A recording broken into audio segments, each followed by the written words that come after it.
YouTube channel math मतलब मस्ती। इस चैनल पर आज बिहार एसएससी के लिए जो इंटर लेवल का एग्ज़ाम होने वाला है उसके लिए टेस्ट सीरीज को देखेंगे। यह टेस्ट सीरीज जो है रुक्मणी प्रकाशन का है और इसमें सेट नंबर 11 को देखेंगे। इसके पहले तक सेट नंबर 10 है जो इसी चैनल पर कंप्लीट किया चुका है और आपको प्लेलिस्ट में ये सारा सेट आसानी से उपलब्ध है। तो चलिए शुरू करते हैं। आज का सेट नंबर 11 रुक्मणी प्रकाशन का है। तो चलिए शुरू करते हैं। आज पहला प्रश्न,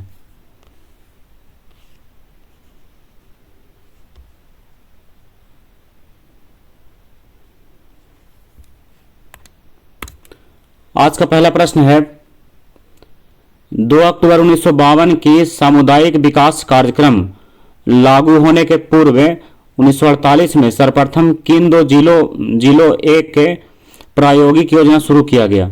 तो कहाँ शुरू किया गया था? तो शुरू किया गया था इटावा तथा गोरखपुर में। कहाँ? इटावा तथा गोरखपुर। तो ऑप्शन नंबर ए इसका सही है। अब आइए क्वेश्चन नंबर 2 में, जनगणना 2011 के अनुसार बिहार में लिंगानुपात कितना है? तो बिहार का लिंगानुपात है 918। कितना है? 918। और आपको पता होगा कि 2011 के बाद अभी तक जनगणना दोबारा 2021 में नहीं हुआ है, इसलिए यह प्रश्न जो है एग्जाम के लिए एक तरह करंट के जैसा है। अब आइए क्वेश्चन नंबर 3 में, संस्कृति और शिक्षा का मौलिक अधिकार वर्णित है, अनुच्छेद किस में वर्णित है? तो इसका वर्णन है अनुच्छेद 29 और 30 में। तो ऑप्शन नंबर बी इसका सही है, अनुच्छेद 29 और 30। अब आइए क्वेश्चन नंबर 4 में, कमला की सहायक नदियां हैं। तो कमला की सहायक नदी का नाम बताना है। तो कमला की सहायक नदियां हैं, इसमें सोन भी और ढोरी भी और बलान भी। तो इसका सही उत्तर होगा ऑप्शन नंबर डी, यानी इनमें सभी। क्वेश्चन नंबर 5 में आइए, निम्नलिखित में से कौन एक सूखाग्रस्त क्षेत्र है? तो सूखाग्रस्त क्षेत्र कौन सा है? रॉयल सीमा। कौन सा है? रॉयल सीमा। रॉयल सीमा जो है आंध्र प्रदेश के दक्षिणी क्षेत्र में स्थित है। अब आते हैं क्वेश्चन नंबर 6 में, आर्थिक उदारीकरण का जनक किसे कहा जाता है? तो किसे कहा जाता है? डॉक्टर मनमोहन सिंह को। किनको? डॉक्टर मनमोहन सिंह, यानी ऑप्शन नंबर बी इसका सही उत्तर है। 1991 में जो लागू किया गया था नई आर्थिक नीति, तो उस समय इन्हीं की अध्यक्षता में लागू किया गया था नई आर्थिक नीति 1991 में। आपको पता होगा नेप जिसको बोला जाता है, न्यू इकोनॉमिक पॉलिसी, नेप। अब आइए क्वेश्चन नंबर 7 में, भारत एवं पाकिस्तान का विभाजन किस योजना के तहत हुआ था? तो किस योजना के तहत हुआ था? तो उस योजना का नाम था, कौन सा योजना? माउंटबेटन योजना। कौन सा योजना? माउंटबेटन योजना। तो ऑप्शन नंबर ए इसका सही उत्तर है। लॉर्ड माउंटबेटन जो थे भारत के अंतिम वायसराय एवं स्वतंत्र भारत के प्रथम गवर्नर जनरल थे। कौन? Lord Mountbatten. क्वेश्चन नंबर 8 है, अफीम पौधे के किस भाग से बनाई जाती है? यानी किस भाग से निकाला जाता है? तो किस भाग से निकाला जाता है? फूल से। तो ऑप्शन नंबर डी इसका सही उत्तर है। अब आइए 9 में, भूकंप होने से क्या होता है? तो भूकंप होने से क्या होता है? दरारें आती है। क्या आती है? दरारें। ऑप्शन के अनुसार इसमें दरार सही है। अब आइए क्वेश्चन नंबर 10 में, दोस्त मोहम्मद खान के खिलाफ 1838 ईस्वी में त्रिपक्षीय संधि पर किस किस ने हस्ताक्षर किया था? तो किस किस ने किया था? इसका सही उत्तर है लॉर्ड ऑकलैंड, महाराजा रंजीत सिंह और शाह सुजा ने किया था। तो ऑप्शन नंबर डी इसका सही उत्तर है।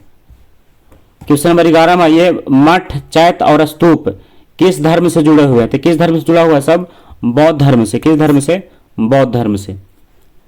क्वेश्चन नंबर 12 है, गौतम बुद्ध द्वारा भिक्षुणी संघ की स्थापना कहाँ की गई? तो कहाँ किया गया था? वैशाली में। कहाँ? वैशाली में। और वैशाली कहाँ है? बिहार में है।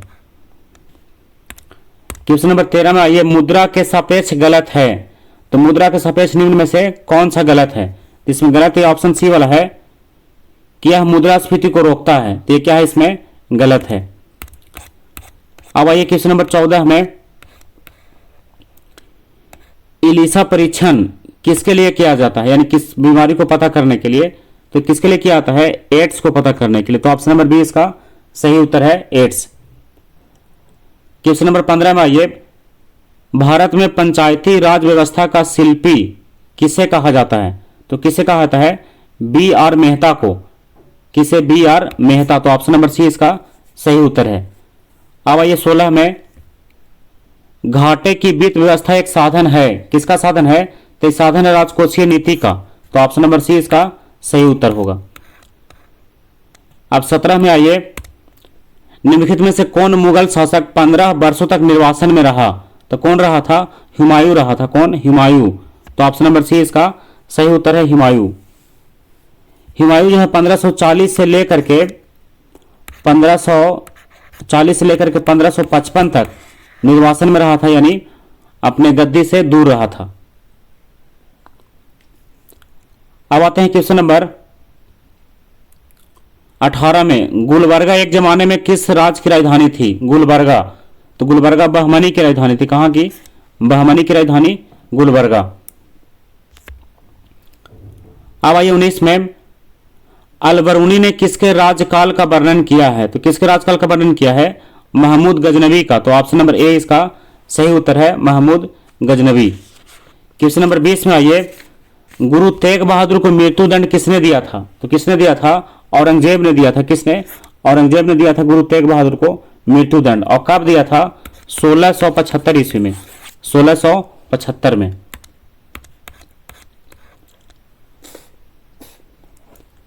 क्वेश्चन नंबर 21 है, टीपू सुल्तान की 1799 में किस युद्ध के दौरान मृत्यु हुई थी, तो किस युद्ध के दौरान, चतुर्थ आंग्ल मैसूर युद्ध के दौरान मृत्यु हो गया था किनका, टीपू सुल्तान का। और कितने ईस्वी में, 1799 में, 1799।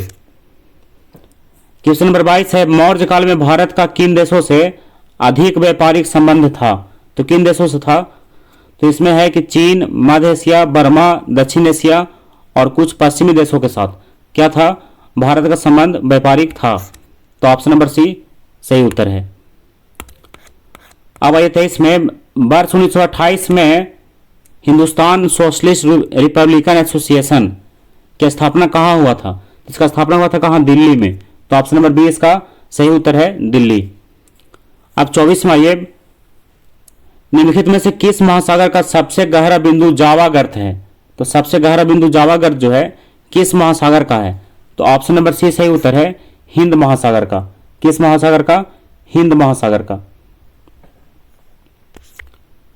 अब आइए 25 में, महात्मा गांधी ने सर्वोदय की मान्यताएं किस पुस्तक से ग्रहण की थी, तो किस पुस्तक से ग्रहण किया था, अन टू दिस लास्ट, यानी ऑप्शन नंबर बी इसका सही उत्तर है, अन टू दिस लास्ट।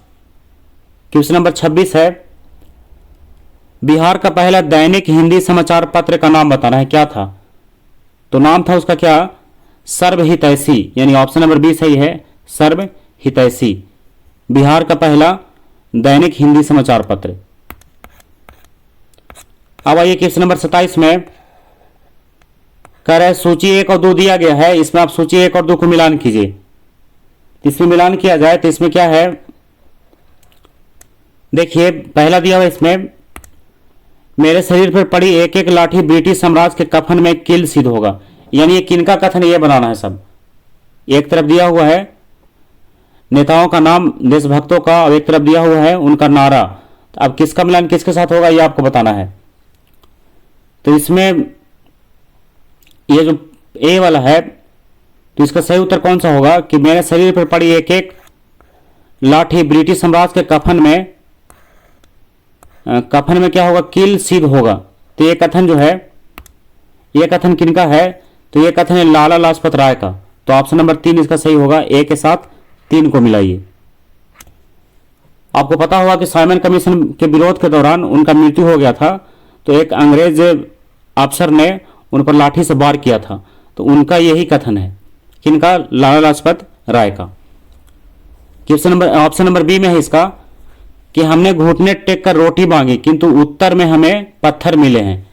तो इसका जो है ये कथन किनका है, तो ये कथन है महात्मा गांधी का। तो ऑप्शन नंबर 2 में आप इसको मिलान कीजिए, बी का 2। अब इसी में सतत जागरूकता ही स्वाधीनता का मूल्य है, तो ये कथन है जवाहरलाल नेहरू का। तो ऑप्शन नंबर 4 में इसको मिलाइए। अब डी वाले में इनकलाब जिंदाबाद का नारा किसने दिया था, भगत सिंह ने। तो ऑप्शन नंबर 1 इसको सही कीजिए। तो 3 2 4 1, देखिए किसमें है 3 2 4 1, तो ऑप्शन नंबर बी इसका सही उत्तर है 3 2 4 1। आप चलते हैं अगला प्रश्न में। क्वेश्चन नंबर 28 है 1940 के व्यक्तिगत सविनय अवज्ञा आंदोलन में दूसरा सत्याग्रही किसे चुना गया था, किसे चुना गया था, जवाहरलाल नेहरू को। तो ऑप्शन नंबर बी इसका सही उत्तर होगा जवाहरलाल नेहरू। अब 29 में आइए, लोकमान्य तिलक किस विचारधारा के पोषक थे। तो किस विचारधारा के पोषक थे, उग्र विचारधारा के। किस विचारधारा के, उग्र विचारधारा। तो ऑप्शन नंबर इसका बी सही है। आपको पता होगा कि बाल गंगाधर तिलक, बिपिन चंद्र पाल और लाला लाजपत राय जो है उग्र विचारधारा के नेता थे। लाल बाल पाल इन्हीं लोगों को कहा जाता है। क्वेश्चन नंबर 30 में आइए, 1923 ईस्वी में चित्तरंजन दास और पंडित मोतीलाल नेहरू ने जिस स्वराज दल का निर्माण किया था उसका मुख्य कार्यक्रम था, उसका मुख्य कार्यक्रम क्या था, चुनाव जीत करके विधानमंडलों में जाकर सरकार का विरोध करना। तो ऑप्शन नंबर डी इसका सही उत्तर है। अब आइए 31 में, भारत के उत्तरी मैदान पूरी तरह से किस मिट्टी से निर्मित है। तो किस मिट्टी से निर्मित है, जलोढ़ मिट्टी से। तो ऑप्शन नंबर बी सही है, जलोढ़ मिट्टी।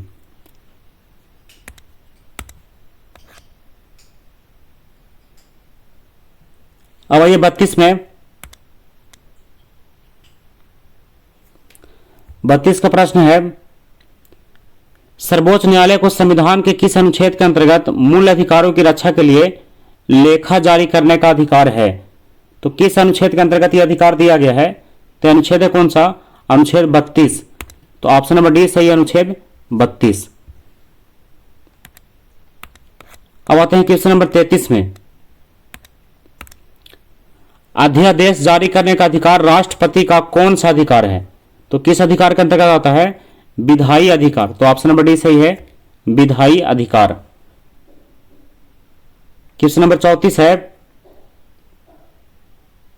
राज्यसभा को लोकसभा की तुलना में कुछ मामले में कम अधिकार हैं, इस संबंध में से निम्नलिखित कौन सा सही नहीं है। तो कौन सा इसमें सही नहीं है, तो इसमें संविधान संशोधन संबंधी प्रस्ताव लोकसभा में रखा जाएगा और वहां स्वीकार होने पर ही राज्यसभा में रखा जाएगा, ये क्या है, ये सही नहीं है। तो ऑप्शन नंबर ए इसका सही उत्तर होगा। अब आइए 35 में, राज्य के राज्यपाल की क्या स्थिति होती है। तो राज्य का राज्यपाल जो है वह राज्य के कार्यकारिणी का अध्यक्ष होता है। तो ऑप्शन नंबर बी इसका सही उत्तर है। अब आइए 36 में, भारत के शासन को संसदीय कहा जाता है। तो क्यों कहा जाता है, क्योंकि कार्यकारिणी व्यवस्थापिका के प्रति उत्तरदायी होती है, तो इसलिए क्या कहा जाता है, भारत के शासन को संसदीय कहा जाता है। तो ऑप्शन नंबर डी सही उत्तर होगा। अब आइए 37 में, निम्नलिखित में से कौन से प्रकार के जो अधिकार हैं भारत के राष्ट्रपति के पास हैं। तो किस प्रकार का अधिकार है, तो इसमें एक तो हो गया कि औपचारिक और कानूनी अधिकार, और एक हो गया कि संवैधानिक और नाम मात्र का अधिकार। तो ऑप्शन नंबर 4 भी और 2 भी सही है, इसलिए इसका ऑप्शन नंबर डी जो है सही होगा। अब आइए 38 में, समवर्ती सूची के विषयों पर केंद्र व राज्य दोनों ही कानून बना सकते हैं, परंतु दोनों में विरोध की स्थिति में क्या होगा, तो दोनों में विरोध की स्थिति में केंद्र का कानून जो है मान्य होगा। तो ऑप्शन नंबर सी इसका सही उत्तर है। अब 39 में आइए, उत्तरी पूर्वी मानसून से सर्वाधिक वर्षा प्राप्त करने वाला राज्य कौन सा है। तो कौन सा राज्य में होता है, तमिलनाडु में। तो ऑप्शन नंबर इसका सी सही है। क्वेश्चन नंबर 40 में आइए, भूटान का आधिकारिक भाषा क्या है। तो भूटान का आधिकारिक भाषा क्या है, जोंगखा। तो ऑप्शन नंबर ए सही है जोंगखा। अब आते हैं क्वेश्चन नंबर 41 में।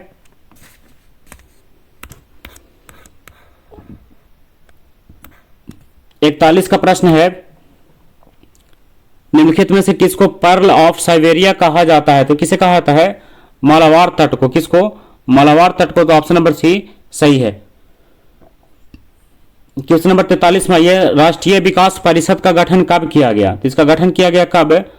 अगस्त 1951 में। तो ऑप्शन नंबर बी सही है, अगस्त 1951। अब आइए क्वेश्चन नंबर 44 में। भारत में प्रगतिशील कर प्रणाली का सर्वोत्तम उदाहरण है। तो कौन सा सर्वोत्तम उदाहरण? आयकर। कौन सा कर? आयकर। तो ऑप्शन नंबर डी इसका सही उत्तर होगा। क्वेश्चन नंबर 45 है, परिवर्तनशील आरक्षित अनुपात और खुला बाजार कार्यवाही किसके साधन हैं? तो ये किसके साधन है? तो ये मौद्रिक नीति के साधन है। किसके? मौद्रिक नीति। तो ऑप्शन नंबर ए सही होगा। अब ये 46 में, अगस्त 2023 में इसरो ने किस सैटेलाइट बस प्रौद्योगिकी को निजी उद्योग को हस्तांतरित किया है? तो किसे किया है? तो उसका नाम है IMS-1। तो ऑप्शन नंबर बी सही है, IMS-1। अब 47 में आइए, जुलाई 2023 में यूनेक्स कनाडा ओपन 2023 में पुरुष एकल का खिताब लक्ष्य सेन ने किस खिलाड़ी को हराकर जीता? तो किसको हरा करके जीता था? तो हराया था किसको? ली सिफेंग को। किसको? ली सिफेंग। ये कहां का थे? ये चीन का था। कहां का? चीन का। अब आइए 48 में, संयुक्त राज्य अमेरिका की पहली भारतीय मूल की उपराष्ट्रपति कमला हैरिस की जीवनी के बारे में कमला हैरिस फोनोमेनल वुमन नामक पुस्तक किसके द्वारा लिखा गया है? इसको किसने लिखा है? चिदानंद राजघट्टा ने। किसने? चिदानंद राजघट्टा। तो ऑप्शन नंबर ए इसका सही उत्तर है। अब आइए 49 में, जून 2023 में भारत सरकार द्वारा मणिपुर हिंसा की जांच के लिए किसकी अध्यक्षता में एक जांच कमेटी का गठन किया गया है? तो किसकी अध्यक्षता में किया गया है? अजय लांबा की अध्यक्षता में। किसकी अध्यक्षता में? अजय लांबा। तो ऑप्शन नंबर डी इसका सही उत्तर होगा। अब आइए क्वेश्चन नंबर 50 में, चीन के होंगझोउ में एशियाई खेल 2023 के उद्घाटन समारोह के दौरान किसे भारतीय दल का नेतृत्वकर्ता के रूप में ध्वजवाहक के लिए चुना गया है? तो किसे चुना गया है? तो चुना गया है हरमनप्रीत सिंह को और लवलीना बोरगोहेन को। बोरगोहेन। तो यानी ऑप्शन नंबर सी सही है, दोनों को चुना गया है, ए वाला भी और बी वाला भी। इसलिए इसका सही उत्तर है ऑप्शन नंबर सी। 51 में आइए, ट्रेड मिल टेस्ट कौन सी चिकित्सा से संबंधित है? तो किससे जुड़ा हुआ है? ये जुड़ा हुआ है हृदय से। तो ऑप्शन नंबर ए इसका सही उत्तर है। क्या नाम है इसका? ट्रेड मिल टेस्ट। 52 में है, कृषि और खाद्य उत्पादन के क्षेत्र में असाधारण योगदान के लिए 2023 का प्रतिष्ठित बोरलॉग फील्ड अवार्ड किसे दिया गया है? तो यह किसे दिया गया है? यह दिया गया है स्वाति नायक को। तो ऑप्शन नंबर सी इसका सही उत्तर है, स्वाति नायक। क्वेश्चन नंबर 53 में आइए, यदि किसी पिंड का संवेग n गुना कर दिया जाए तो उसकी गतिज ऊर्जा कितना गुना हो जाएगा? तो n स्क्वायर गुना हो जाएगा। कितना गुना? n square. तो ऑप्शन नंबर डी सही उत्तर है। अब 54 में आइए, एक कॉम्पैक्ट डिस्क यानी सीडी किस प्रकार की डाटा भंडारण पद्धति होती है? तो किस प्रकार की होती है? प्रकाशिक। किस प्रकार की? प्रकाशिक। यानी ऑप्शन नंबर बी सही उत्तर है, प्रकाशिक। अब क्वेश्चन नंबर 55 है, उदासीन परमाणु में कौन से कण समान होते हैं? तो कौन से कण समान होते हैं? इलेक्ट्रॉन और प्रोटॉन। यानी ऑप्शन नंबर सी जो है सही है। आपको पता होगा कि इलेक्ट्रॉन की संख्या और प्रोटॉन की संख्या दोनों आपस में क्या होता है? बराबर होता है। ये माइनस हो गया और ये प्लस हो गया, ये दोनों बराबर है। तो बराबर है इसलिए क्या होता है? ये उदासीन होता है। क्वेश्चन नंबर 56 है, जीवन रक्षक हार्मोन्स किस ग्रंथि से निकलता है? तो किस ग्रंथि से निकलता है? एड्रीनल ग्रंथि से। किससे? एड्रीनल। तो ऑप्शन नंबर ए सही उत्तर है, एड्रीनल। क्वेश्चन नंबर 57 है, निम्नलिखित में से कौन सा भाग मानव की कंकालीय संरचना से संबंधित है? तो कौन सा भाग संबंधित है? जांघ की हड्डी। तो ऑप्शन नंबर बी सही उत्तर है, जांघ की हड्डी। अगला प्रश्न है, एक व्यक्ति का भार लिफ्ट में अपने भार का दोगुना होता है, इस दशा में उसका त्वरण होगा, तो त्वरण कैसा होगा? तो उसका त्वरण जो है जी ऊर्ध्वाधर ऊपर की ओर होगा। तो ऑप्शन नंबर बी सही है, ऊर्ध्वाधर ऊपर की ओर। क्वेश्चन नंबर 59 है, मानव शरीर विज्ञान के संदर्भ में निम्न में से कौन सा लोब मुख्य रूप से दृश्य सूचना से संबंधित है? तो कौन सा लोब संबंधित है? Occipital lobe. कौन सा लोब? ऑक्सीपिटल। तो ऑप्शन नंबर इसका बी सही है, ऑक्सीपिटल। अब 60 में आइए, निम्नलिखित में से क्या एक अनुगुण सूत्र संबंधी विकार है? तो कौन है? तो डाउन संलक्षण। कौन सा? Down syndrome. क्या है ये? गुणसूत्र संबंधी विकार है। तो ऑप्शन नंबर डी सही है। अब क्वेश्चन नंबर 61 है, परावैंगनी विकिरण के दुष्प्रभाव बताना है, क्या है? तो इसमें सही उत्तर है, पहला देखिए कि मनुष्य के रोग प्रतिरोधी क्षमता को नष्ट होना, यह भी सही है। मोतियाबिंद होना, यह भी सही है। चमड़ी का कैंसर होना, यह भी सही है। और शैवाल उत्पन्न को 6 से 12% कम करना, यह भी सही है। यानी ऑप्शन नंबर इसका कौन सही है? ऑप्शन नंबर डी जो है सही है कि 1, 2, 3, 4 सब सही होगा इसमें। अब आइए क्वेश्चन नंबर 62 में, एक स्थलीय पारिस्थितिकी प्रणाली में हरे पौधे अपने पत्तियों पर पड़ने वाले सूरज के प्रकाश की लगभग, तो इसमें लगभग होगा कितना परसेंट? 1%। कितना परसेंट? लगभग 1% ऊर्जा ग्रहण करते हैं और इसे खाद्य ऊर्जा में बदल देते हैं। तो ऑप्शन नंबर इसका बी जो है सही है, 1%। अब आइए 63 में, एक समान वृत्तीय गति में होता है, तो क्या होता है? चाल अचर होता है, वेग चर होता है। तो ऑप्शन नंबर डी सही है, चाल अचर और वेग चर। क्वेश्चन नंबर 64 में आइए,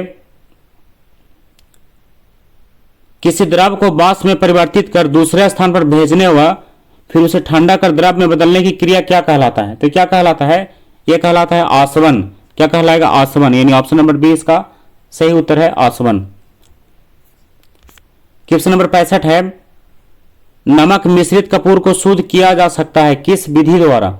इस विधि का नाम है उदरपातन। तो ऑप्शन नंबर सी सही उत्तर है। क्वेश्चन नंबर 66 है, केचुए का मुख्य विसर्जित पदार्थ जो नेफ्रीडिया द्वारा छोड़ा जाता है, तो क्या है वो? यूरिया है। क्या है? यूरिया। तो ऑप्शन नंबर सी उसका सही उत्तर है। अगला प्रश्न 67 में, कोरल बनने का मुख्य संबंध है, किससे है? तो इसका संबंध है एंथोजोआ से। तो ऑप्शन नंबर सी उसका सही उत्तर है, एंथोजोआ।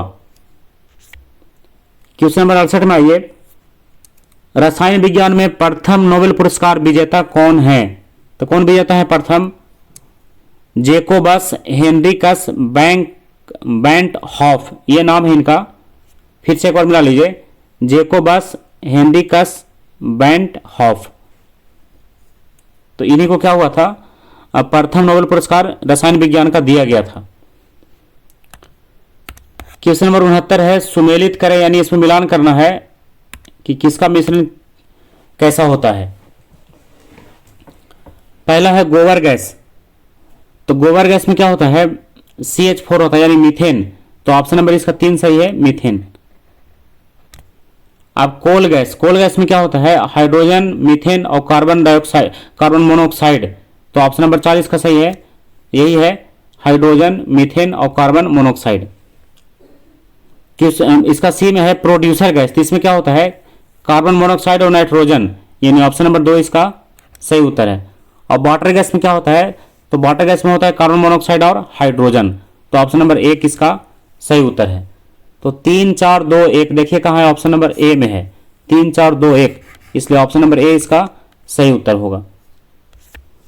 अब आइए 70 में, मृत्युपरांत शरीर की जांच अथवा पोस्टमार्टम को क्या कहते हैं? तो क्या कहते हैं? ऑक्टोपसी। क्या कहते हैं? ऑक्टोपसी, यानी ऑप्शन नंबर बी उसका सही उत्तर है, ऑक्टोपसी। 71 में आइए, मानव शरीर में भोजन के पाचन के संदर्भ में लाइपेज का स्राव कहां से होता है? इसका स्राव जो है अमाशय से होता है। कहां से? अमाशय। तो ऑप्शन नंबर ए सही है, अमाशय। अब आइए क्वेश्चन नंबर 72 में, 72 का प्रश्न है, सूर्य की हानिकारक किरणों से आंखों की रक्षा के लिए धूप के चश्मे में प्रयुक्त कांच में किसका मिश्रण होता है? तो इसमें किसका मिश्रण होता है? फेरस ऑक्साइड का। किसका? Ferrous oxide. तो ऑप्शन नंबर सी इसका सही उत्तर है। अब 73वां ये, प्लवमान जीन क्या है? प्लवमान जीन के सिद्धांत का प्रतिपादन किसने किया था? तो किसने किया था? बारबरा मैकलिंटोक ने। किसने? बारबरा मैकलिंटोक। तो ऑप्शन नंबर सी इसका सही उत्तर है। 74वां ये, मक्खन वह कोलाइड है जिसमें क्या है कि बसा में जल परिक्षेपित होता है। तो ऑप्शन नंबर बी सही है कि बसा में जल परिक्षिप्त होता है। क्वेश्चन नंबर 75वां ये, आदर्श गैस का इलेक्ट्रॉनिक विन्यास क्या होगा? तो आदर्श गैस का इलेक्ट्रॉनिक विन्यास क्या होगा? 1s2 2s2 और 2p6। यही तो इसका सही है। यानी कितना हो गया परमाणु संख्या? 6 2 8 और 2 10। आपको पता होगा 10 किसका होता है? नियोन का। तो नियोन का है एक आदर्श गैस है। तो इस प्रकार आज की क्लास में हम लोग क्वेश्चन नंबर 1 से लेकर के क्वेश्चन नंबर 75 तक जो केवल जीके और जीएस का प्रश्न है उसको कंप्लीट कर चुके हैं। और इस वीडियो में अभी हम लोग केवल जीके और जीएस वाले प्रश्न को ही देख रहे हैं और बाकी इसके बाद मैथ और रीजनिंग को भी देखेंगे। आपको पता होगा इस चैनल पर अगर जुड़े होंगे आप तो मैथ और रीजनिंग का प्रश्न भी इसमें लगातार शुरू किया जा चुका है और इसमें 2-3 चैप्टर को कंप्लीट भी किया गया है। अगर आप उससे नहीं जुड़े हैं तो उसको जुड़ जाइए, उसको आप प्ले लिस्ट में जा करके बड़े आसानी से खोज सकते हैं। तो आज का वीडियो यही समाप्त हुआ। आज का सेट नंबर 11 था। अगले सेट में हम लोग सेट नंबर 12 को देखेंगे। तब तक के लिए